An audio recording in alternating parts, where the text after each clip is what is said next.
Hello, car lovers. This time we are going to discuss a new car that you may have been waiting for a long time, or maybe even one of your dream cars.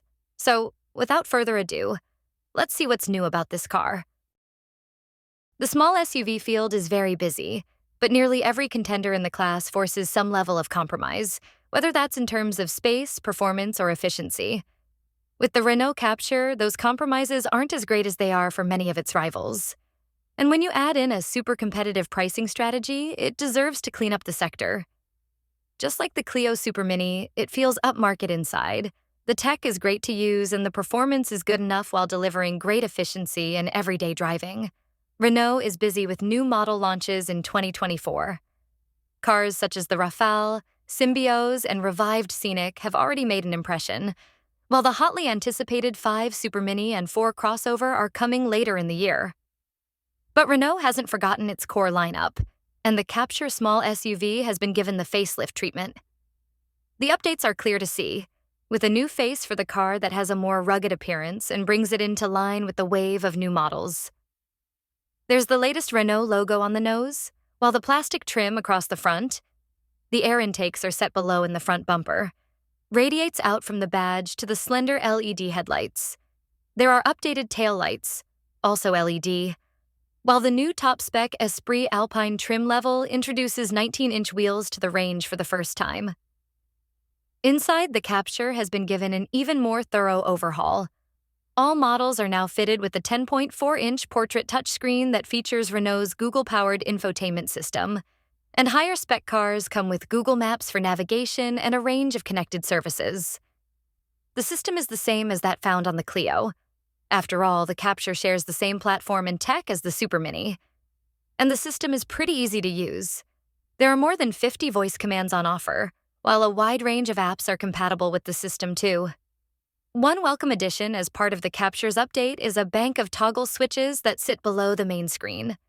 These are used to operate the standard fit climate control, so you don't need to go anywhere near the screen to adjust the cabin temperature.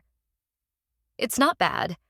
But if you're 6 feet tall and sitting behind a driver of similar height, you might find legroom is a bit of a squeeze. There are cutouts in the front seat backs to mitigate this, but you wouldn't want to sit there on a long journey. Boot space is competitive for the class, though, and is helped by the Captur's standard fit sliding rear bench. There's a maximum of 536 liters on offer with the seats fully forward, although the hybrid makes do with a maximum of 440 liters, courtesy of the 1.26 kilowatt-hour battery underneath the floor. Fold the seats flat, and the maximum capacity is 1,596 liters, or 1,458 liters for the hybrid. Fire up the hybrid model, and much like any other car fitted with a petrol-electric powertrain, as long as there's some charge in the battery, then you'll just be greeted by a startup beep to let you know that the Captur is ready to roll. At lower speeds, the electric motor does a lot of the hard work, with the engine only cutting in if the battery voltage drops or you need a bit of extra acceleration.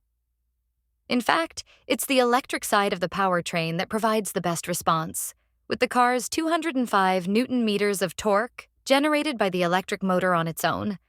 The engine has 148 Newton-meters of torque.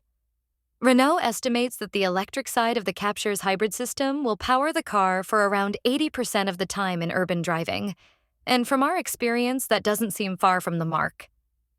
Light steering and a clear view of your surroundings work in your favor around town, while the car's ride is reasonably compliant, even when fitted with the largest 19-inch wheels that come with Esprit Alpine trim. Under the skin, the dampers have been retuned to boost the car's handling, while the Captur's powertrains are carried over from the outgoing car. There's a 99 bhp 1.0 TCE turbo petrol, or the 1.6E tech hybrid we're driving here. Overall, the new Captur is a decent performer, and the 3-model range offers a lot of kit, especially when you consider the car is likely to kick off from around £21,000. That's roughly £3,000 less than the starting price of the Peugeot 2008 or Volkswagen T-Cross, and nearly £5,000 less than for a Ford Puma.